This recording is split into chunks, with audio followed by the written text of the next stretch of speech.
Ang susunod na programa ay rated PG. Ito ay nangangailangan ng patnubay at gabay ng magulang para sa mga batang manonood.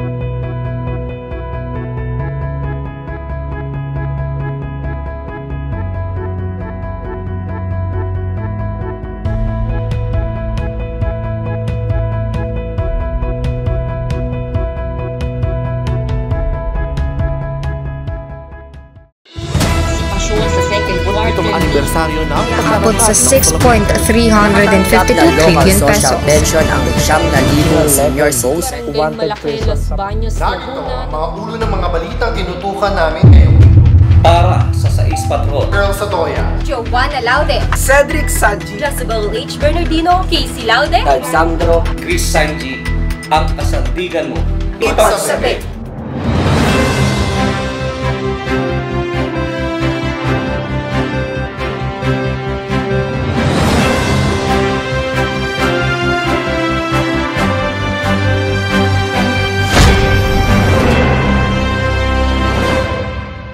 Magandang araw Cavite, Laguna, Batangas, Rizal at Quezon. Sa ngalan pa rin po ni Director Christopher Sanji, ako pa rin si Earl Sotoya ang maghahatid sa inyo ng mga maiinit at nagbabagang balita sa linggong ito. At ito ang programang pambalitaan sa rehiyon ng Calabarzon. Sais Patrol, ang kasandigan nyo sa balita at impormasyon. At narito ang mga ulo ng balita na tinutukan namin ngayong linggo. Employment rate sa Pilipinas tumaas ayon sa Philippine Statistics Authority.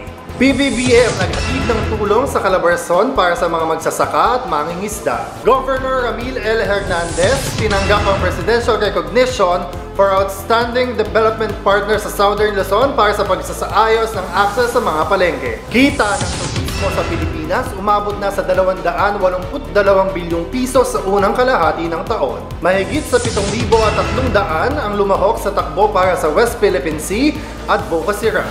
Police Lieutenant Colonel Titoy J.C. Uden itinilaga bilang bagong hepe ng kapulisan sa lungsod ng Calamba. Dr. Albert Domingo nakilahok sa pandaigdigan talakayan para sa pangkalahatang kalusugan. Unang ginto ng Calabarzon sa palarong pambansa nakamit sa Chess Blitz individual category.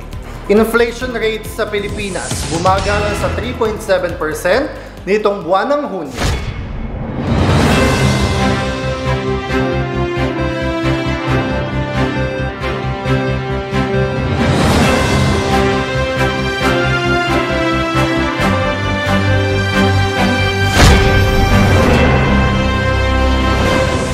Simulan natin ang balitaan sa Balitang Nasyonal. 29 pesos na bigas kayang ipagpatuloy ayon sa Department of Agriculture.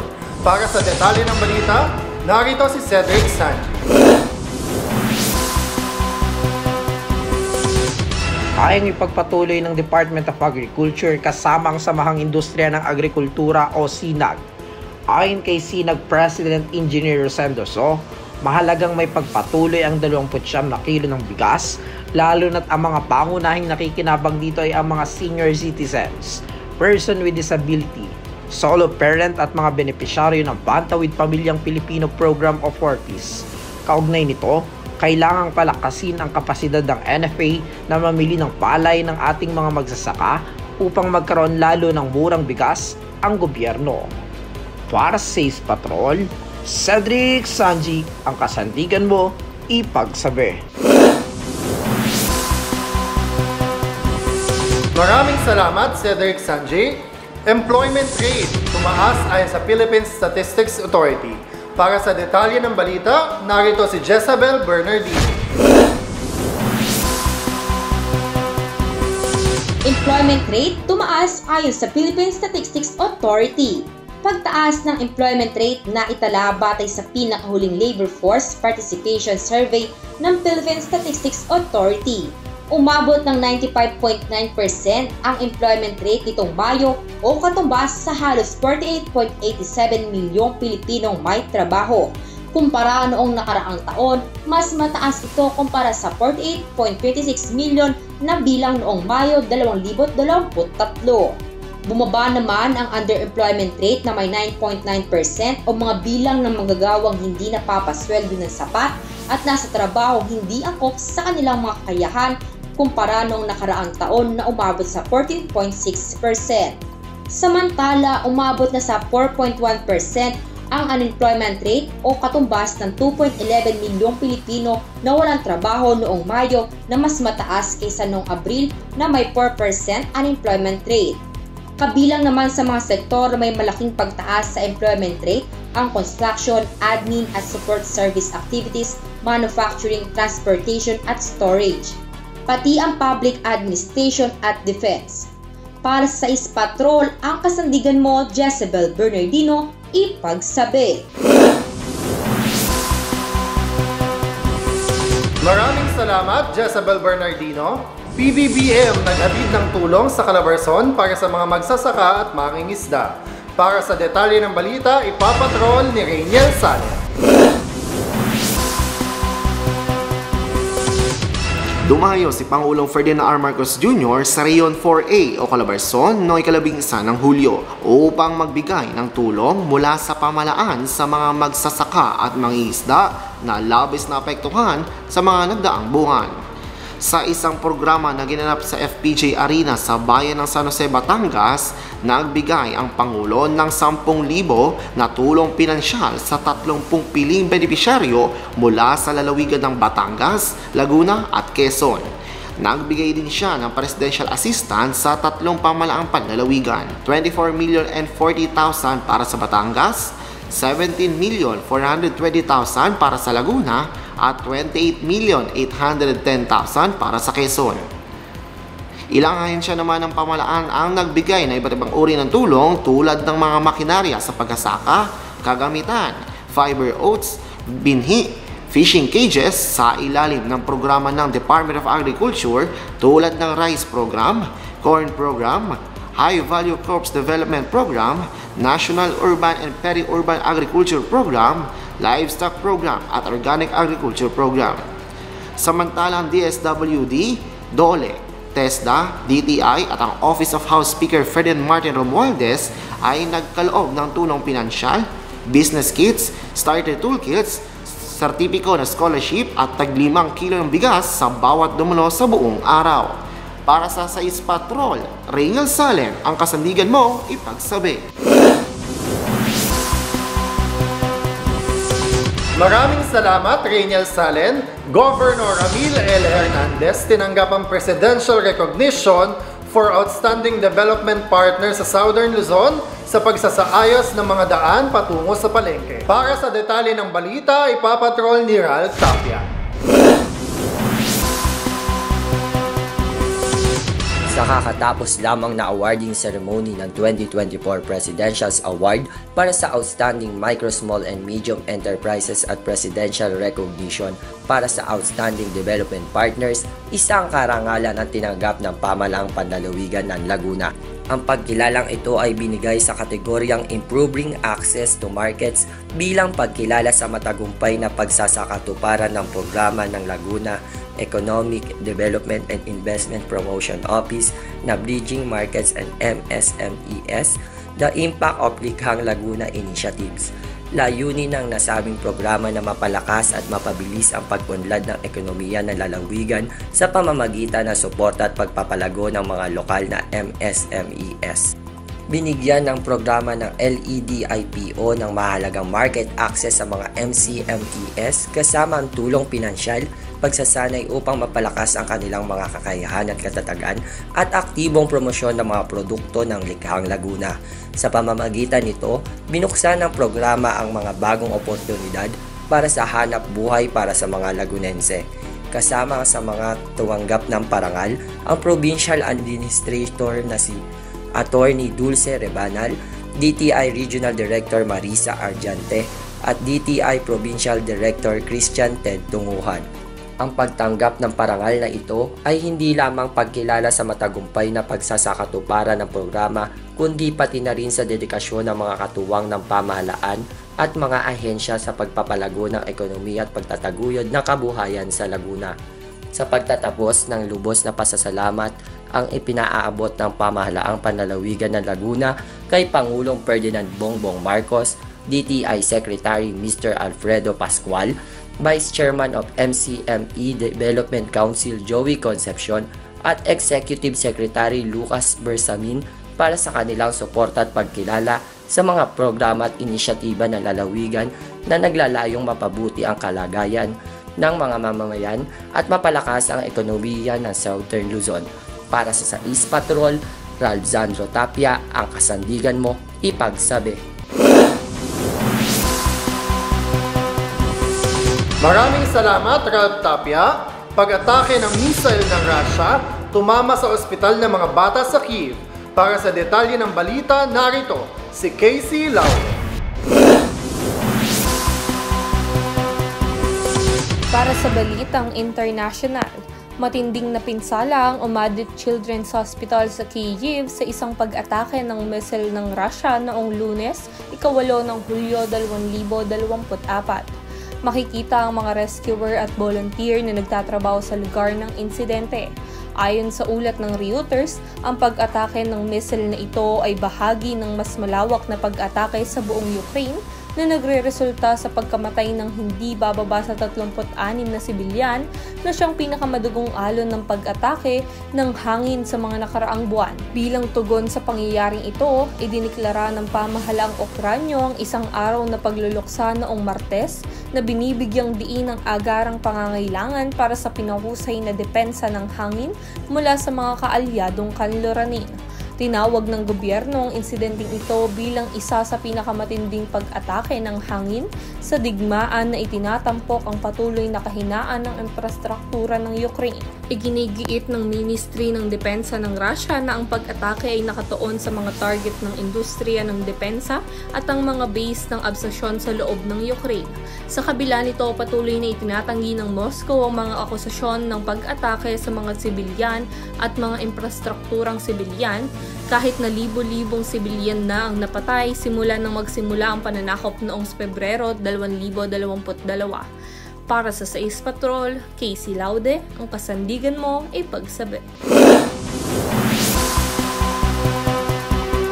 Maraming salamat, Casey Laude. Sikhayan Festival ng Santa Rosa, Laguna, dinagsa ng mga turista. Para sa detalye ng balita, ipapatrol ni Cedric Sanji. Sa isang makasaysayang pagdiriwang, ipinagdiwang ng Santa Rosa City, Laguna ang kanilang pagiging lungsod kasabay ng Sikhayan Festival na nagdala ng pagdiriwang at pagpapakita ng kanilang yaman sa kultura at kasaysayan. Noong 10 ng Hulyo taong kasalukuyan, nagtipon ng mga residente ng Santa Rosa City upang ipagdiriwang ang ika-20 anibersaryo ng kanilang cityhood at kasabay ang ika-25 na Sikhayan Festival, isang pangyayaring nagpapakita ng pag-unlad at pagsulong ng lungsod. Wala sa kanilang dating pagiging bayan, ang pagiging lungsod ay nagbigay ng daan sa mas maraming oportunidad para sa ekonomiya at pamumuhay ng mga taga-roon.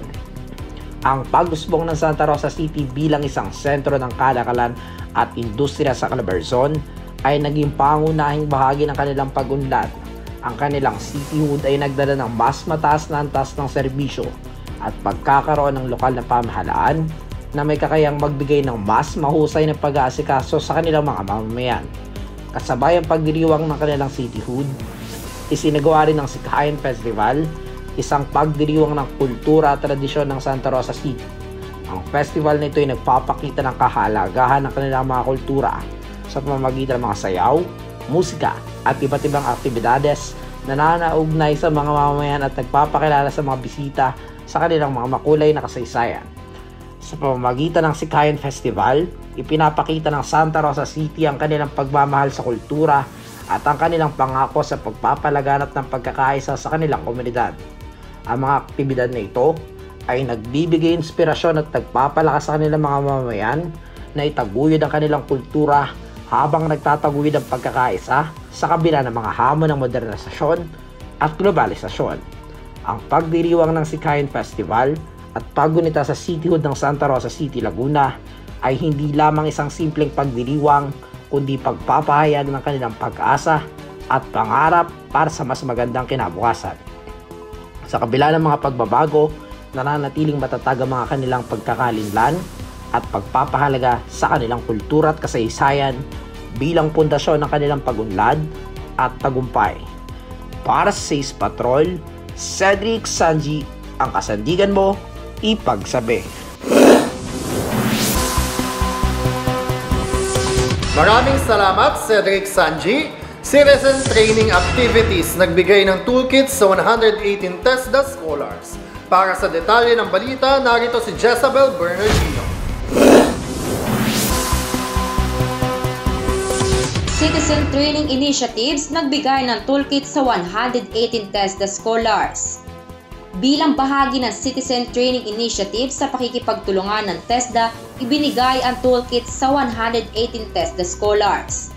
Ang mga toolkit ay ibinigay sa lahat ng mga scholar ng TESDA na nakatapos ng mga kursong Dressmaking NC2, Shielded Metal Arc Welding NC1, at Shielded Metal Arc Welding NC2.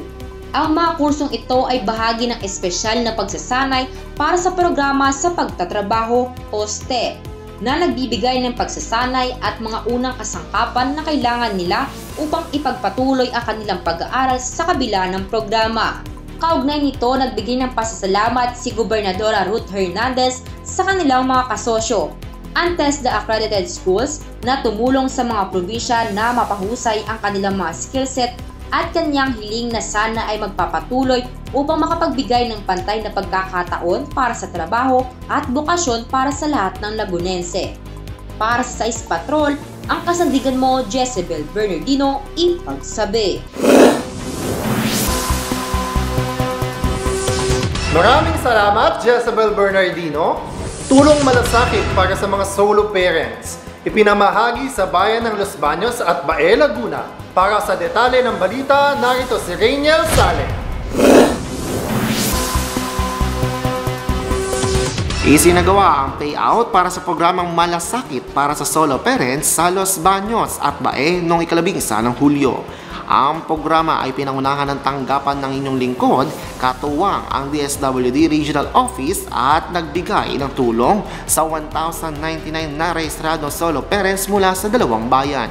Sa pamamagitan ng programang ito, nagbigay ng suporta sa mga solo parents at handang ipagpatuloy ang serbisyong ito para sa kapakanan ng mga kababayan.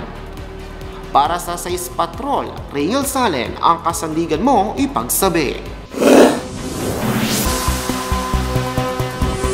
Maraming salamat, Rainiel Salen. 2,500 kabataan tumanggap ng sertipiko sa serbisyong tama pre-sports clinic. Para sa detalye ng balita, narito si Joanna Laude.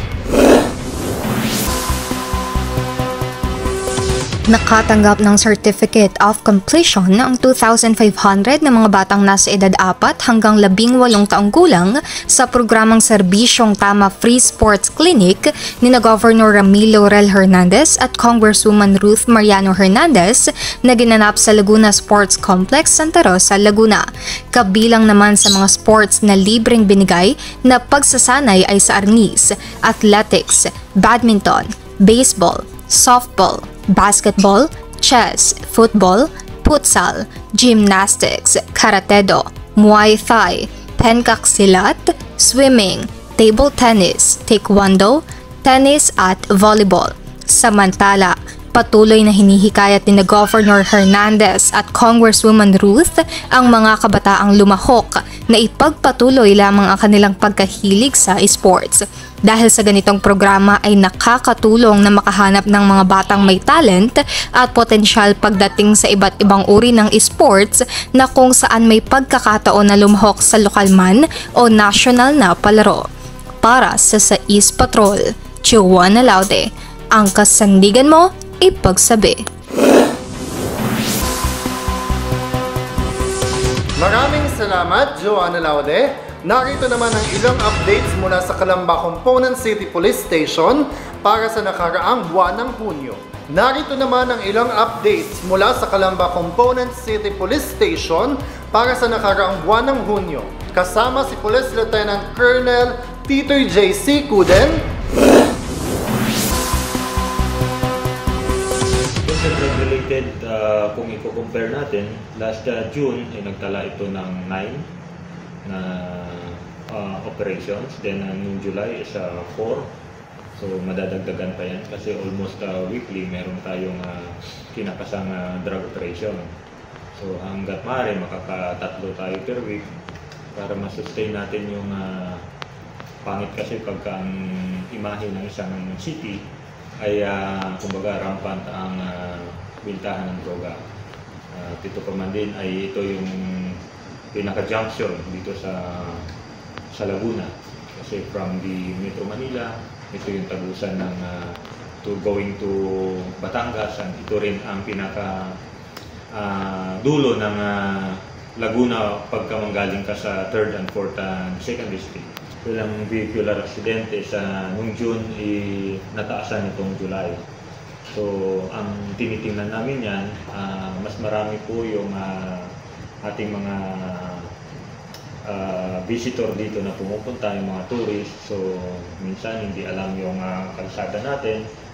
So minsan mabibilis din sila. I don't know kung sa mga nagdidepende rin sa mga driving habit nila yan eh. So most likely merong nagkakasagian. So yun lang, hindi kagaya ng mga nakarang taon na may naitala na maraming nasaktan at may mga namatay pa. So sa ngayon, karamihan is yung nasira lang na property, which is yung mga sasakyan lang ang nagkabangga-bangga. Well, sa wanted person is nung last month is nagtototal ng halos 38. No? Then nitong July, almost half na tayo, is 18 na rin ang naitala as of kahapon. But kanina may pinasa kaming report, meron tayong nadagdag na 2. So by the end of the month, mapapantayan natin yan or mahihigitan pa. Yun lang lagi ang reckoning natin na dapat hindi bumaba doon sa previous month. Sa illegal gambling yan kasi ang pinaka-problema rin natin. So hindi natin malaman kung ito ay diversion ng matatanda or talagang sugal. So hindi lang kasi kabataan ang nahuhuli natin, minsan may mga may edad na rin. So ganun pa man, basta ang patakaran natin, basta maglaro kayo dyan ng baraha o anuman na merong taya, is sugal yan. So sa mata ng mga bata at publiko, hindi dapat na merong ganun dito sa Calamba. With sa firearms, meron tayong nitong buwan, meron na tayong 2 na yung isa kasi, yung nanutok.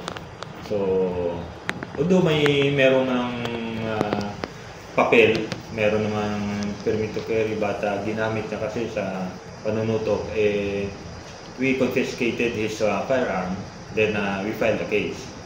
So, and then yung mga tauhan naman natin ay tuloy-tuloy yung upland katok nila. So, nung nakaraan meron safekeeping kasi ang policy natin sa mga gun holder, ito through your program na rin, ipaalam natin sa ating mga kababayan na pagka kayo po ay merong barel. Though lisensyado yan kahit may papel, the moment na yan ay mag-expire yung papel, yung PTC, yung LTAP natin, at saka yung firearms registration, kailangan nating i-deposit sa nearest na police station, kung dito sa Calamba, dito sa Calamba City Police Station. And pwede kasi kaya tayong upland katok to remind na dapat ma-renew yan, yung mga papel niyan. Otherwise, kung pwede silang subject for search warrant dahil considered unregistered na yung mga baril na yan. And supposedly, hindi na nila hawak kasi paso na yung mga papel. We could not total kasi halo-halo kasi yan. May warrant, may sa gambling, and nagre-range tayo ng almost 80 per month or more sa mga nahuhuli natin. Tinitingnan din natin yung ating detention cell. Pagka panay-panay ang huli natin ng tao, kailangan din natin mag-commit sa BGMP. So mapabilis yung proseso ng pagpapakumit doon. Then meron din naman dito na inaabutan na rin ng piyansa rito. So yung mga warrant na pwede namang mag-bail, sandali lang naman sila nag-stay rito. So in total, hindi rin naman nagka-clog yung detention facility natin. Well, kagaya ng sinabi ko sa mga tauhan natin dito nung magatum ako, maraming award na nakamit ng police station natin. So ibig sabihin, working yung mga ginagawa nila. So sabi ko, ituloy natin yan, and then kung mayroong defect, i-correct natin. Kung anong napagsimulan nila noon, since na maganda ang result ng outcome ng mga operations nila, ituloy-tuloy natin on illegal gambling, anti-illegal drugs, and then sa most wanted persons, yung tuloy-tuloy na pag-serve ng warrant. Okay yon. So wala kaming babaguhin doon, kundi papaigtingin pa. From time to time, nagbibigay tayo ng advisory through our Facebook page. So ang tinitingnan namin dito, ang malapit na is yung sa ating pasukan na naman ng mga eskwela. So usually nagbibigay tayo dyan ng advisory kung ano ang mga tips para sa school ay yung mga bata hindi mawala, yung mga naghahatid or mga yayay walang madukutan, walang manakawan sa mga maraming eskwela, something mga like that. And then ang laging problema kasi pagpasukan is yung nagpa-plug yung traffic doon sa tapat ng eskwelahan. So we have to inform yung ating mga drivers kung ano ang policy doon sa pagbaba at saka pag-pick up ng mga passenger nila. So kung may mga bagong, usually eager minsan ang mga bagong mga parents kung may bago silang estudyante.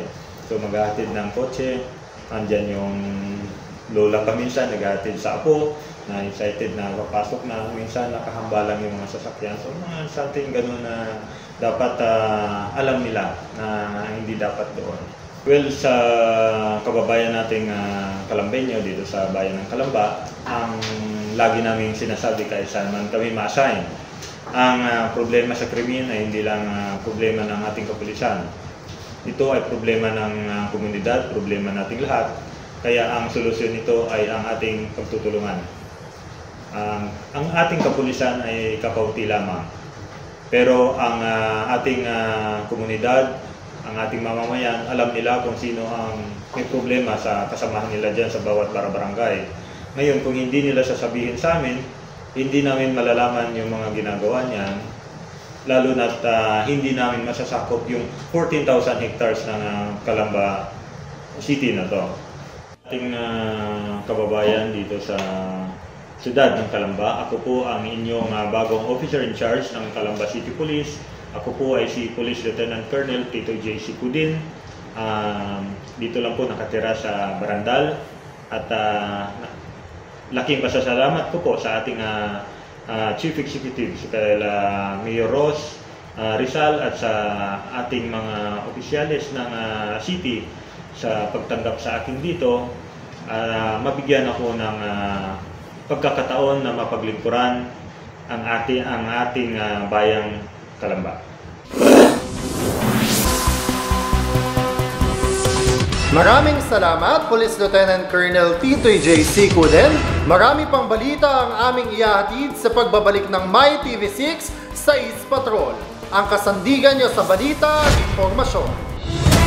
Sa second quarter, Itong anibersaryo ng Abot sa 6.352 trillion pesos. Pension ang 9,000 senior souls. Malaki Los Baños, Narito Laguna. ang mga ulo ng mga balita tinutukan namin ngayon. Para sa Sais Patrol, Earl Sotoya, Joanna Laude, Cedric Sanji, Jezebel H. Bernardino, Casey Laude, Alexandro Chris Sanji, ang kasandigan mo. ipagsabi.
Be part of Kaibigan Community on Facebook and enjoy the perks of being member in Kaibigan Community. Join exclusive product launch activity. Express your opinion. Join special promotions. Here's quick recap of Kaibigan Community events.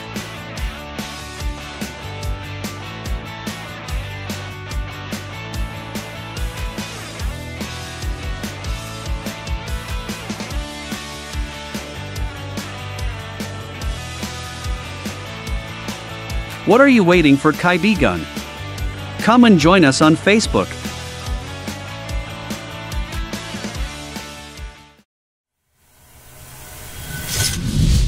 Mga kapuso, kamusta kayo? Naghahanda kami para sa isang kakaibang road trip dito. At syempre kasama natin ang ating motorcycle dealer, ang Motor Central. Itong Bajaj ang gagamitin natin para ma-experience ko naman kung gaano ito kakomportable at katibay on the road. O ano, ready na kayo? Happy ka! Oo, sarap eh. Komportable ba? Oo, komportable. Matibay ba? Matibay na matibay. Sabi ko sa iyo, Delo, hindi kayo mahihirapan matagpuan ang branches nito sapagkat matatagpuan nito sa Calabarzon area. At syempre, makikita ang Motor Central sa Cavite, Laguna, Batangas, Rizal, Quezon Province, North Luzon. Ikaw naman! Matatagpuan dito sa Mindoro, Marinduque, Davao at Manila. Mga kapuso, paano? Magkita-kita tayo next week at may road trip na naman kami ni Delo. At syempre, kasama pa rin ang ating motorcycle dealer, ang Motor Central. Okay, let's go! Road trip na! Yes!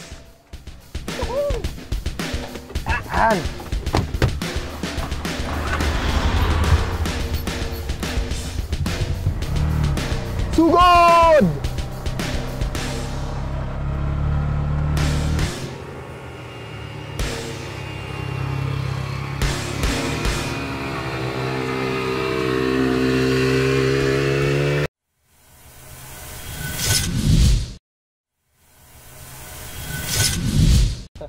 Ano, Delo? Gusto mo magpagalingan tayo eh? Oo, yun lang. Alam mo ba kung ano mga features itong Bajaj? Oo naman. Ano? Meron tong handbrake, meron tong hydraulic tandem brake, saka may reverse pa. Parang kotse, saka yung mga ibang four wheels na sasakyan. Ha? Ikaw naman, yun lang ba mayayabang mo? Alam mo ba itong Bajaj? Ay, may... Pang-lima ang tao to. May seatbelt, may wiper, may headlight, at may taillight. Kumpleto! Teka. Sino ka ba? Oo nga, ba't nandito to? Kaya ako nakabili nito. Yan ang ginagawa niyo dito. Pasensya na po. Paano ba? Opo, makita-kita tayo next week ha. Boss, pasensya na. Oo, ayan na. Sakay ka kasi nasakay.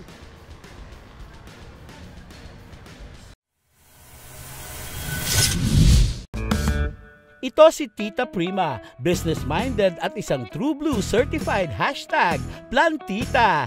As a single mom, sa hamon ng buhay, siya ay laging lumalaban. Successful naman siya, parang success niya sa pagpapatubo ng mga halaman. Nakakita siya ng sasakyan mula sa Bajaj Philippines nang magkapandemya.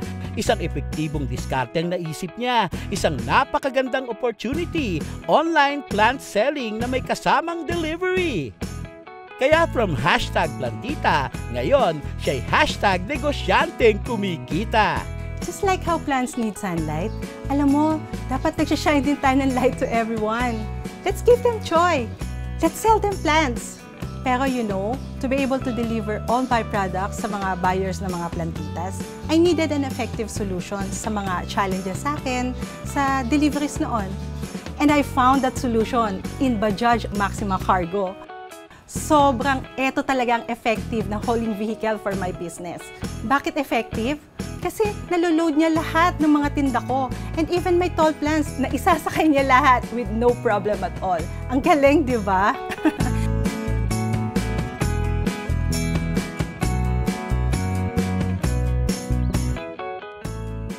So, right now, I'm planning to buy 2 more units kasi parang effective din siya sa mga new business ideas ko like yung Jolly Jeep and mobile internet cafe. Ang galing, di ba? Yung nakapagdala ka na ng joy sa mga customers, kumita ka pa. Ang saya, di ba? Effective!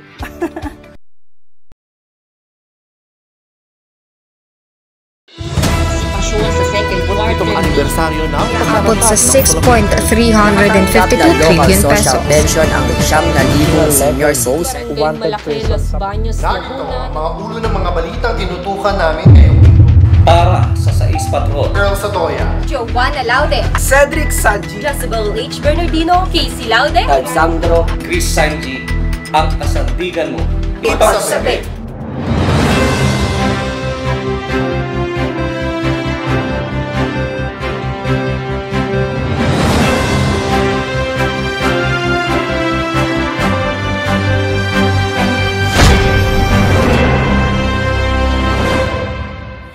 Pagbati po sa ating mga kababayan mula sa lalawigan ng Laguna sa kanilang selebrasyon ng ika-453 Laguna Foundation Week Celebration. Ang Royal Cable My TV6 po ay nakikiisa sa ating pagdiriwang. Tuloy-tuloy pa rin po tayo sa ating balitaan. Ngayon naman po ay isang magandang balita para sa ating turismo. Kita ng turismo sa Pilipinas umabot na sa 282 bilyong piso sa unang kalahati ng taon. Para sa detalye ng balita, narito si Casey Laude. Noong Huwebes, umakyat sa higit 280 bilyon ang tinatayang kita ng Pilipinas mula sa mga bisita sa unang kalahati ng taon ayon sa Department of Tourism. Batay sa ulat ng estadistikang pagmamanma ng ahensya, ang kita mula sa mga dayuhang bisita ay umabot na sa 282.17 bilyon mula January 1 hanggang June 30, 2024 na mas mataas ng 32.81% kumpara sa 212.47 bilyon na kita sa kaparehong panahon noong nakaraang taon. Ang makabuluhang pagtaas ng ating kita sa turismo na umabot sa 282.17 bilyon sa unang kalahati ng 2024 ay patunay sa walang tigil na pagsisikap ng administrasyon ni Marcos sa pagbibigay buhay sa sektor ng turismo. Ang 32.81% na pagtaas mula sa nakaraang taon ay nagpapakita ng hindi lamang lumalaking atraksyon ng Pilipinas bilang pangunahing destinasyon ng paglalakbay, kundi pati na rin ang mga konkretong benepisyo na ihatid ng turismo sa ating ekonomiya at sa ating mga kababayan. Ang kita mula sa turismo ay direktang nagiging mas maraming oportunidad at mas maayos na kabuhayan para sa mga Pilipino na nagdadagdag diin sa mahalagang papel na ginagampanan ng industriya na ito sa pag-unlad ng ating bansa, sabi ni Secretary Cristina Garcia Prasco. Samantala, mula July 10, 2024, ang bansa ay nakatanggap ng 3,173,694 na dayuhang bisita, kung saan 92.55% o 2,937,293 ay mga dayuhan, habang ang natitirang 7.45% o 236,401 ay mga Pilipinong galing sa ibang bansa. Nananatiling nangungunang pinagmulan ng mga dayuhang bisita ang South Korea na may 824,798 o 25.99% ang kabuoang bilang ng mga bisitang pumapasok sa bansa. Pangalawa ang Estados Unidos ng Amerika na may 522,667, sinundan ng China na may 199,939, Japan na may 188,805 at Australia na may 137,391. Kasama rin sa nangungunang 10 pinagmulan ng mga bisita ang Taiwan, Canada, United Kingdom at karatig mga bansa sa Timog Silangang Asya tulad ng Singapore at Malaysia. Sa ikalawang kalahati ng taon, inaasahan naming tataas pa ang mga bilang na ito, hindi lamang ang kita kundi higit sa lahat ang bilang ng mga Pilipinong may trabaho sa mga industriya na kaugnay ng turismo. Maraming mga proyekto ang nakalinya upang mapabuti ang koneksyon ng bansa at mapahusay ang kaginhawahan ng mga bisita natin upang patuloy na mapanatili ang magandang gawaing nasimulan natin. Dagdag ng kalihim. Optimistiko ang pinuno ng turismo sa patuloy na pag-unlad ng industriya Dahil ayon sa 2024 Economic Impact Research ng World Travel and Tourism Council, inaasahang magkakaroon ng record-breaking na taon ang industriya ng paglalakbay at turismo ng Pilipinas sa usapin ng ambag sa ekonomiya, trabaho at paggastos ng mga bisita. Ayon sa mahalagang pandaigdigang pribadong sektor na grupo, ang ambag ng sektor ng turismo sa pambansang ekonomiya ay inaasahang aabot sa 5.4 trilyon ngayong taon o humigit kumulang 25% na paglago taon-taon na hihigit pa sa record-breaking achievement noong 2019 na may 7.1%. Inaasahan rin na ang trabaho sa turismo ay lalampas sa 9.5 milyong trabaho na isinasalin sa 20% ng pambansang lakas paggawa. Ang WTTC ay hinulaan din na parehong international at domestic na paggastos ng mga bisita ay magtatala ng mga bagong record ngayong taon na inaasahang aabot sa 715.6 bilyon at 3.7 trilyon ayon sa pagkakabanggit na higit pa sa mga antas ng 2019 ng 5.7% at 1.18% ayon sa pagkakabanggit. Para sa Sais Patrol, Casey Laude, ang kasandigan mo, ipagsabi. Maraming salamat, Casey Laude. Mirna Esguera, kinoronahan bilang Binibining Pilipinas International 2024. Para sa detalye ng balita, ipapatrol ni Cedric Sanji. Nasungkit ng pambato ng ABRA na si Mirna Esguera ang Binibining Pilipinas International 2024 sa 60th Coronation Night ng pageant noong Linggo, ika-7 ng Hulyo. Hindi nagpatalo si Mirna na rumampa kasama ang 39 na contestant kung saan nakuha niya ang Best in National Costume, Best in Swimsuit at Best in Evening Gown. Sa question and answer naman, isang powerful answer ang kanyang binitawan kung kaya't kinoronahan siya bilang Binibining Pilipinas International 2024. Para sa Sais Patrol, Cedric Sanji, ang kasandigan mo, ipagsabi. Maraming salamat, Cedric Sanji. Mahigit 7,300 ang lumahok sa takbo para sa West Philippine Sea at Bocasiran. Para sa detalye ng balita, narito si Jezabel Bernardino. Mahigit 7,300 ang lumahok sa takbo para sa West Philippine Sea at Bocasiran. Takbo para sa West Philippine Sea at Bocasiran nilahukan ng mahigit 7,300 sa Pasay City noong Linggo ng umaga, ika-7 ng Hulyo 2024. Ito ay isang information at awareness campaign na inorganisahan ng Run Rio sa tulong ng Philippine Coast Guard at National Task Force para sa West Philippine Sea. Ayon kay Commodore J. Tariala, hindi lamang moral ng Philippine Coast Guard ang tumaas, maging ang mga Pilipinong nakilahok at patuloy na sumusuporta para sa laban ng West Philippine Sea. Samantala, ipagpapatuloy ang ganitong advocacy run sa Cebu sa August 11 at Cagayan de Oro naman sa September 8. Para sa Sais Patrol, ang kasandigan mo, Jezabel Bernardino, ipagsabi. Maraming salamat, Jezabel Bernardino. Mahigit 5,750 bangus fingerlings pinakawalan sa Laguna de Bay. Para sa detalye ng balita, narito si Rainiel Salen. Mahigit 5,715 bangus fingerlings ang pinakawalan sa Laguna de Bay sa tulong ng Bureau of Fisheries and Aquatic Resources ng National Capital Region at ng City Agriculture Office ng Taguig City na bahagi ng programang Balik Sigla sa Ilog at Lawa.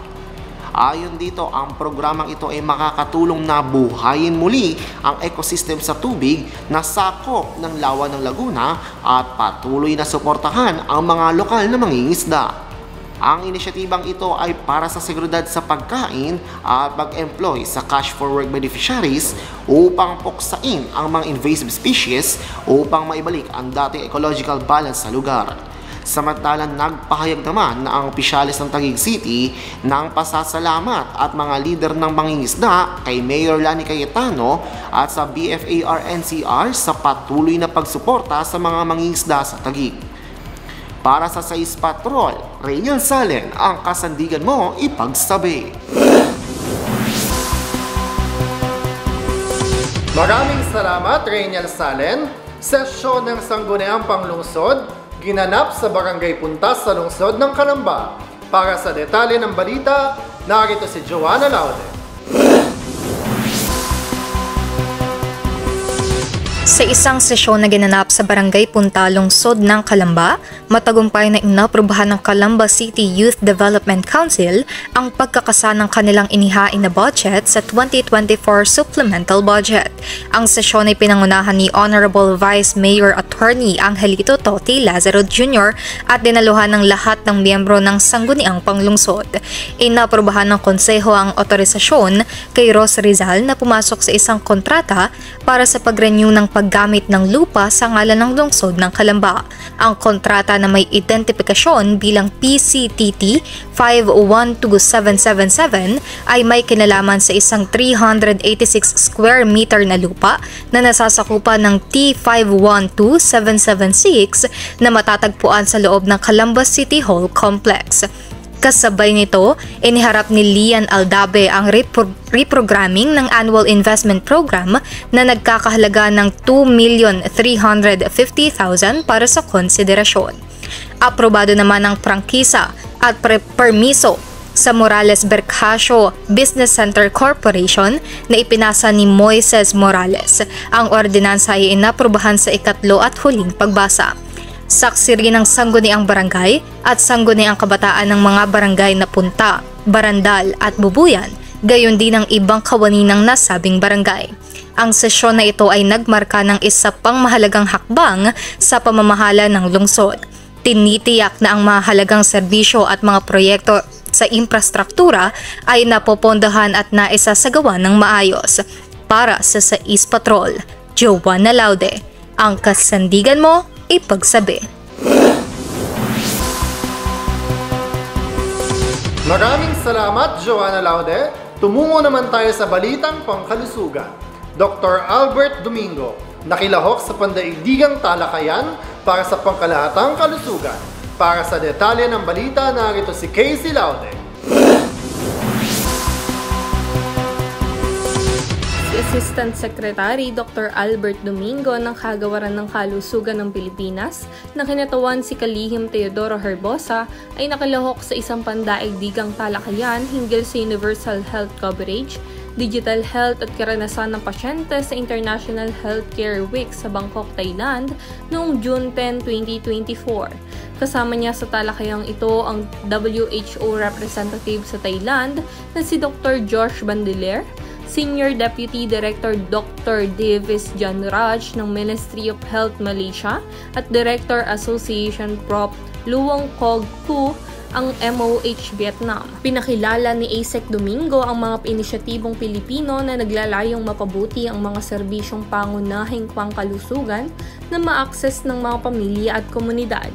Binanggit niya na ang mga programa tulad ng bagong urgent care at ambulatory services centers, Bagong Pilipinas Mobile Clinics at mga programa ng puro kalusugan na tumutulong sa pagpapabuti ng akses at kalidad sa pag-aalaga ng kalusugan sa buong Pilipinas. Sa parehong araw, kasama ni ASEC Domingo si Food and Drug Administration Director General Dr. Samuel Zacate sa formal na pagbubukas ng komperensya na diniluhan din ng Vice Minister for Public Health ng Thailand na si Dr. Tanakrit Chit Arirat at iba pang mga pinuno.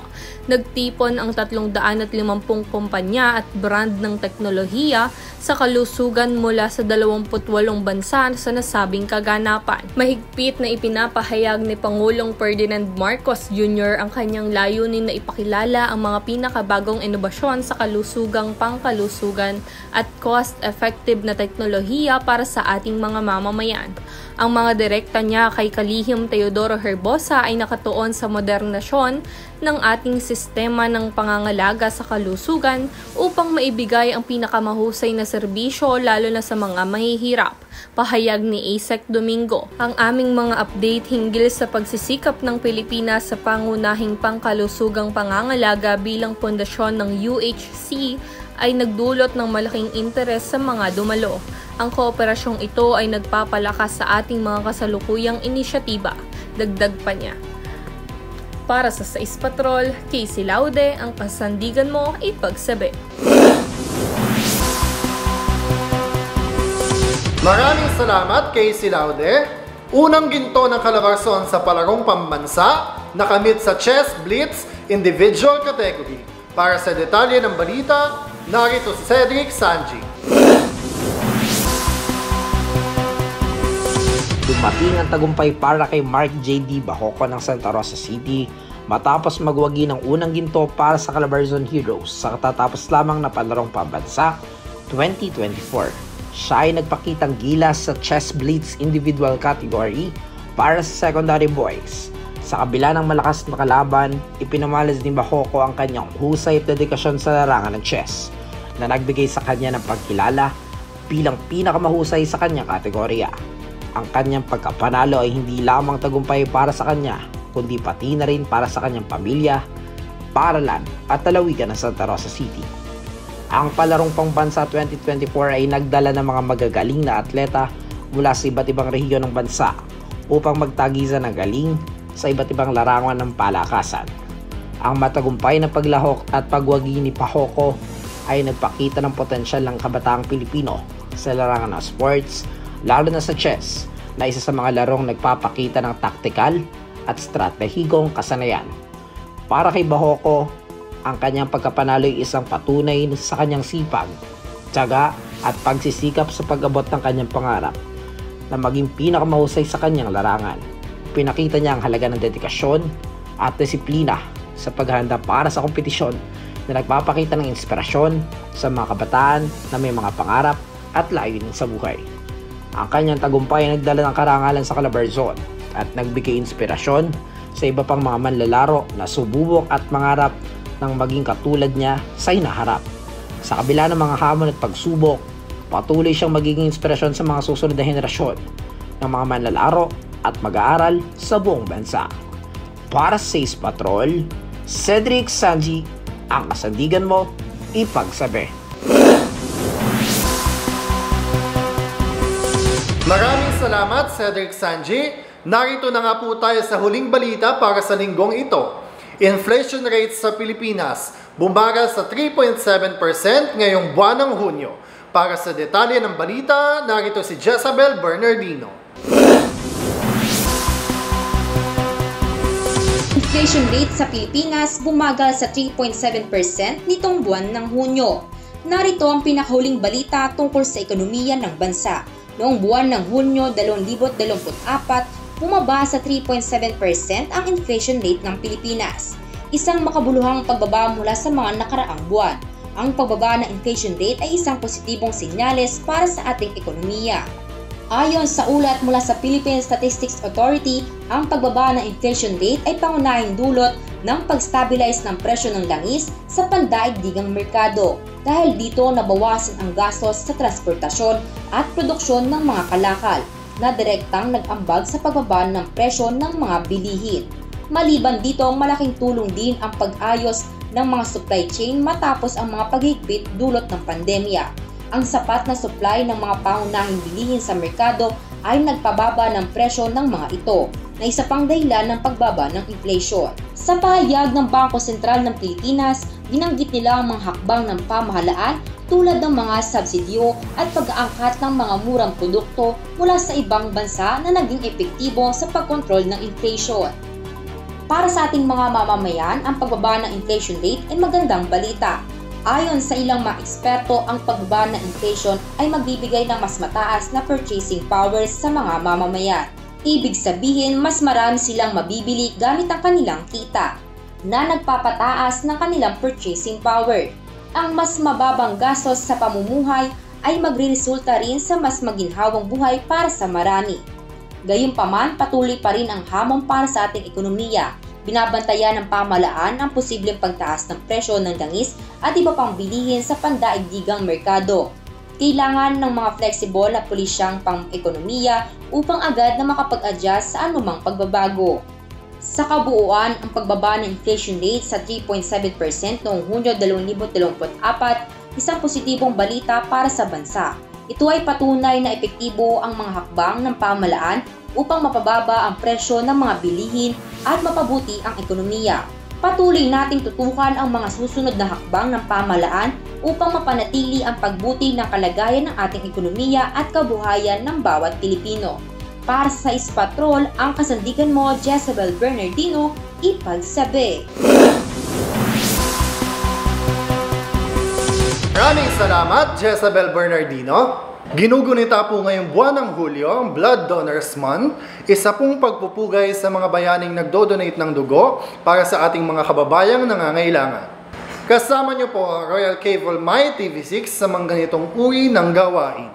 Tuloy-tuloy po tayo sa pagtulong ng walang iniintay na anumang kapalit at sama-sama tayong makatulong, makapagdugtong ng buhay. Maraming salamat po sa mga nanood at sumubaybay sa episode na ito. Abangan niyo pa rin po kami sa mga susunod na episode at tuloy-tuloy pa rin po tayo sa pagbabalita para sa ating rehiyon. Kami pa rin po ang makakasama niyo araw-araw tuwing ika-6 ng umaga at ika-6 ng gabi. Sa ngalan pa rin po ni Director Christopher Sanji. Ako si Earl Sotoya, ang kasandigan nyo ipagsabi. Sa second quarter, itong anibersaryo ng Abot sa 6.352 trillion pesos. Pension ang 9,000 senior souls, 100 pesos. Narito ang mga ulo ng mga balitang tinutukan namin ngayon.